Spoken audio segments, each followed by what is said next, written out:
Now. All right. I'm doing an interview with Kevin, aka Kensou, one of the top Viper players out there right now, and he tries. That's what he says. He's modest. He won't say that. But all right. First question, I just want to ask: what are your general thoughts on the characters that you play right now in AE? That being a Viper, Yang, Ibuki, and Guy. Okay, Viper. She's still good. I agree with the Japanese players saying that she's top tier. She's definitely, I would probably say maybe like 6th or 7th best, give or take.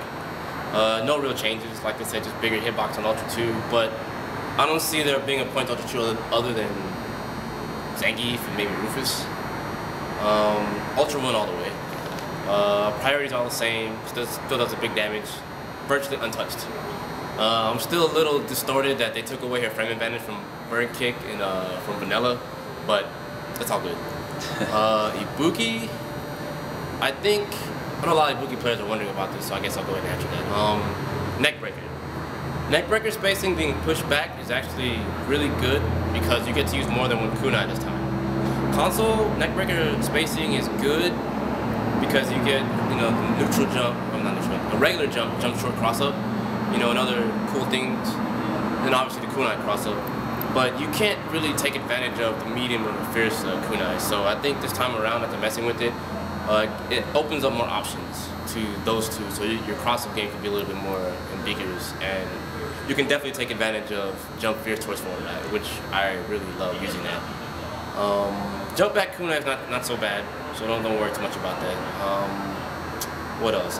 Also a lot of people complaining about her stun damage. I think her stun damage being lower is actually good because it adds up over time, and you can get the stun towards the end of the match. So it makes ending a match a little bit better as opposed to getting the stun midway through and still trying to fight your way to continue. Back strong feels a little nerfed, not by much. You can still get the freestyle combo, cycle combo, back strong, dash, roundhouse, dash, fierce stuff. It's still all intact and it's still good. In my opinion, I think she's gonna be a sleeper top tier. Let's see, Yang. Oh my gosh, Yang is Yang is really good. I feel that after watching a lot of Yun videos, playing Yang myself and watching Yang in Japan, I feel that Yang may end up being better than Yun.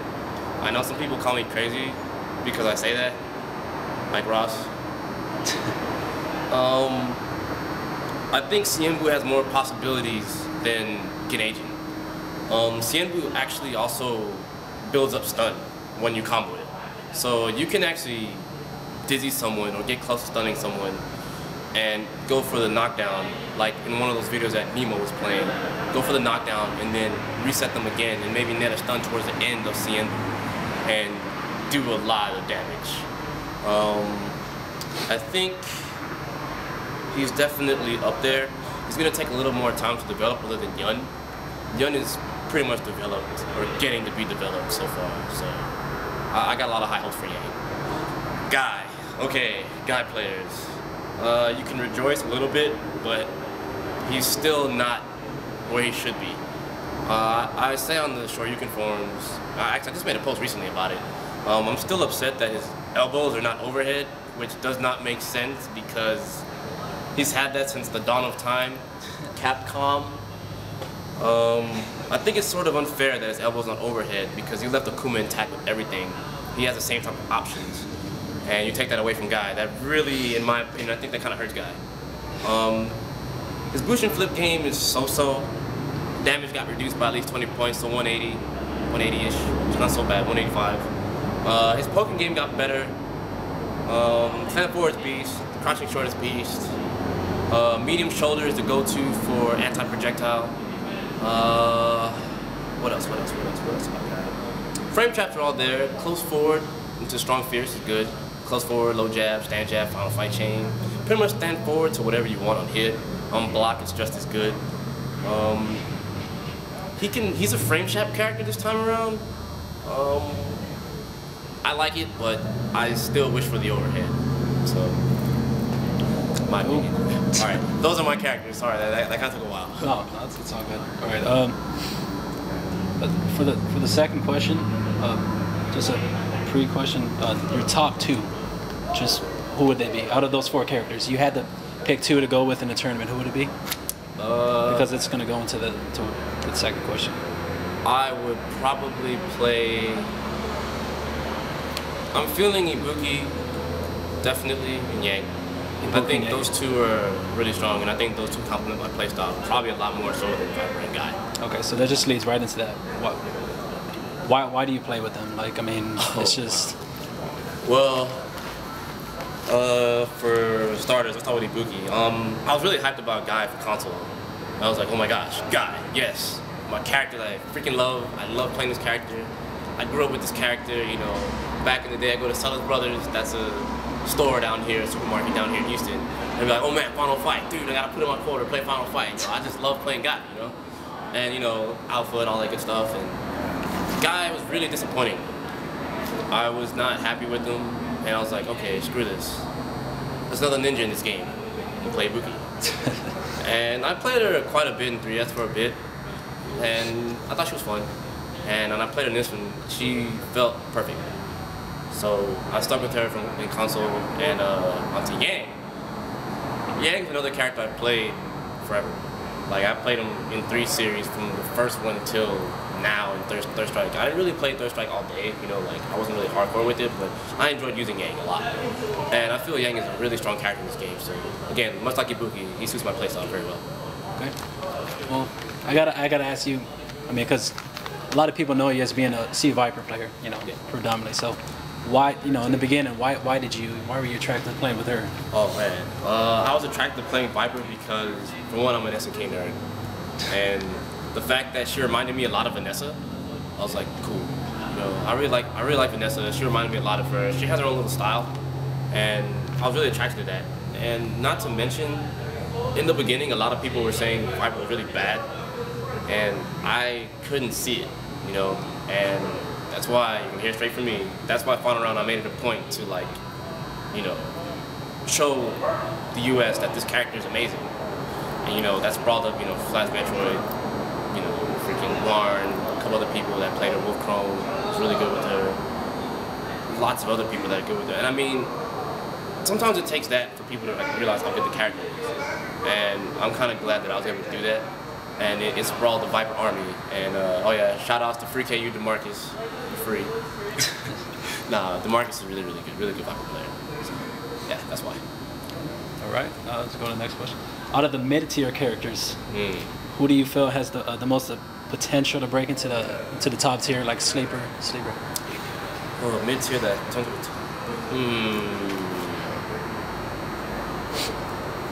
I know a lot of people are saying DJ. I don't know if you feel the same way or someone else you're thinking. Oh man, DJ's pretty dope. Mike Ross came in and played DJ. I was really inspired. Thanks, Mike. DJ's definitely good. Mid-tier character that I think that can move up. Wow, that's a really tough one. I'm really thinking about the roster. It's like 35 characters. Give me a second, guys.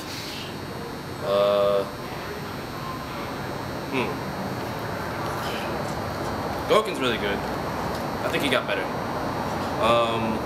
Of course, Ibuki. I think she was a sleeper character in console because it's kind of like, why play Ibuki when you can play Akuma because they do the same thing. But I think Ibuki would be a sleeper top tier. I think Goken has potential to move up. Okay, that's nice. Who else is pretty decent that nobody really plays? Man, it's really tough. Pretty much all the characters that they buffed. You know. Oh, Dudley. I think now with EX Sway, he has a lot of good options to like get through things. Definitely Makoto. Makoto looks really beast by default. Like she's where she should have been in the first place. That extra 50 HP helped her out. So having like regular HP, like 1 grand with 1 grand stun, like that's exactly what she needed. Dudley with like I said, EX Sway is just too good. I think Dudley players got something to look forward to playing AE personally. Other than that, oh, Adon. Oh my god. Despite not having the wake up, I think Adon has the ability to be like A rank character. Maybe like right now I see him as a B+ character. maybe A- at best, and maybe just solid mid-tier at the very worst. But I see that character moving up. Like new priorities, normals, great anti-air. Rising Jaguar's not that great as anti-air sometimes, but like it gets the job done. He does good damage. He's tricky. Gamer B, don't drop him. Don't worry about the wake up. He's still good. He's still good. Other than that, you know, oh, Jury. There's that dude on Atro that was playing her, and I think that she has a lot of potential too. It's just gonna take some time to unlock that. So, other than that, I think those are my top picks for kind of have the, maybe not top tier. Some obviously top tier. Others just moving up from just mid. Just to be better than what they were expected. Yeah, definitely. Yeah, definitely. Right. Now we're just gonna go to a local scene type question. You know, other than you and Adil, who are you know the top players around here, but what do you think the scene other than you two guys have to do to step up their game to, you know, some of the players who you think are really good but are, you know, are up and coming? Well, first things first, I have to like be 100% honest. It's not just me and Adil. It's me, Adil, and Jermaine. Like my team from Bloodbath. Like yeah, that's okay. It's okay. Those two are by far my favorite players because they make me frustrated, and it's kind of like really cool to see that like some people that I've helped out from like the start and seeing them like really like progress. It's like really amazing. So naturally, I have to give props to my teammates because they're really good. And as for getting the scene better, we have a lot of potential. And to me, I started with those two, and they turned into something amazing. I think that if I work with everyone else here and they help me out on the side, I think we have a lot of potential. Like we have Johnny Donuts, freaking Rubik's, Johnny Donuts, aka Maddock. We also got Jan. Unfortunately, he doesn't come to PZ, but he's still a great player. Like he really is. We also got like Swabian, we got Buckethead. We got a lot of people that don't come to PZ, but you know, when we do meet up and play, it's really fierce competition. And I think that we have like a lot of potential here, especially, oh man, that's another player, oh my goodness, Josue. The dude's Fei Long, oh my god. It makes me hate Fei Long, but that's a good thing because I learned a lot from him. Like he's very methodical when he plays. And I have to give props to him too. He's another one of those players that's like, he's an up-and-coming shining star, in my opinion. So, actually, a specific question about Jermaine. Because, I mean, he's got a really good Adon. Yes, he does. I mean, I think, you know, I'm sure as you think can compete on the national level one day, just with some training, anything, then you think he's got to work on the specific? I mean, because Jermaine is amazing at mind games. Yeah. His execution sometimes hinders him, but he plays with his brain. His brain is really good. It's like, I think he's like, of the new players, I think he's one of the up-and-coming geniuses. I call him genius because he's one of those people that can think outside the box, much like myself. I think if he just works on his execution, he'll be just fine. Like, Adon suits him just fine. He started out as an Akuma player, and he played Adon in the beginning just to troll around in the console, and then he ended up finding out that the character suited him really well. You know, he had a lot of reference from Gamer B, and watching Gamer B helped him out a lot, and that made his Adon game really good. Sometimes it's really hard to like play against him, but he shows a lot of promise. I definitely think he can compete on national level. He just needs to work on the execution and definitely like travel some more. And that even goes for a deal. You know, yeah. They're both really good. If they travel, once they gain the experience, that's it. I think that they're good to go. Last question. All right. Got Showdown Championship coming up in March. Yeah. All right. Ranma was telling me that there's going to be some out-of-town players, which was not like in the past. You know, just had local Texas players. But anything special that you're doing to train for that? You know, you and players. Anything I'm gonna especially train for? To train for that, just to prepare for it. Mike Ross. Mike Ross. I need to learn how to fight Honda. Okay. Right now, as it stands right now, straight up, if you play Honda against me, I'm free. Like, I'm terrible at the Honda matchup. When I played Mike with Ibuki, I did really well because one knockdown is like disaster. There are a lot of characters we need to train up against. We have a lot of, like, in Texas we have a lot of, more or less Houston in particular, we have a lot of mix-up characters. A lot of Houston players enjoy the mix-up game more so than playing solid, like, say, Ryu, Sagat, stuff like that. We have very few wall characters. When I say wall characters, Ryu, Sagat, you know, Honda, DJ, things like that. So I think it's just a matter of training up against those kind of characters, the wall characters, so I can learn how to break it down and like. Because everything I enjoy doing is breaking down defense. So if you have strong defense, I'm gonna do my best to try to break it down. Yeah. All right, that's it. I appreciate it. America. Say hello to Shinakuma's channel. wait, hold on. Let me do quick shout outs. All right, shout outs. All right. Shout outs to my teammates, Dylan Jermaine. Shout outs to my boy Shinakuma in that channel, because that dude goes out of his way to like give everything to the scene so they can see high-level matches from America, Japan, freaking Europe, stuff like that. Shout outs to Air, Justin Wong, freaking Daigo, Kindivu, Marn, you fat ass. I still love you though. No homo. Shout outs to Yipes, Sanford, freaking Empire, Arcadia, freaking DMG, freaking Inthel, freaking Dr. Chaos. Yo, I'm calling all top players right now. Yo, I'm taking up all your camera space, son. Yo, shout outs to freaking Mike Ross for coming down here and freaking putting on, you know, a great show with Honda and DJ. Shout outs to Gutex and Mike Ross at the same time for doing the cross counter thing. You know, shout outs to all the Ibuki players, shout outs to the Viper players, shout outs to all the people holding down the tournament scene, shout outs to freaking Final Round, shout outs to Evo. Screw you Akuma players, that shit is cheap. I'm just playing, I love all y'all too. I love all y'all. He's pretty gay to deal with, but I love him. Shout outs to Gamer B, freaking Arturo, come on man. What's up, son? Other than those shout outs, shout outs to Houston, shout outs to Texas. Yeah. Shout outs to my girlfriend. Shout outs to Taquito.